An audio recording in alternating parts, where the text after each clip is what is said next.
If you are wondering what is the AnTuTu score of Google Pixel 9a, then over here I got the results. I just performed the benchmark, and here is the results. So I managed to reach 860,900 points, which seems to be way below the average score that you can find on the internet on different browsers.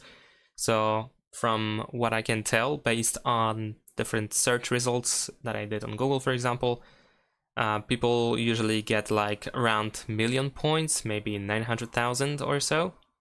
In my case, I got 860,000, so I'm not sure what is the reason, but surely every time you do the benchmark, you get different score. So perhaps something went slightly wrong in the meantime. But over here we have the results. As you can see, the temperature actually went up quite a bit. And that's about it. Thanks for watching. Leave a like and subscribe to my channel, and see you in my next videos. Bye.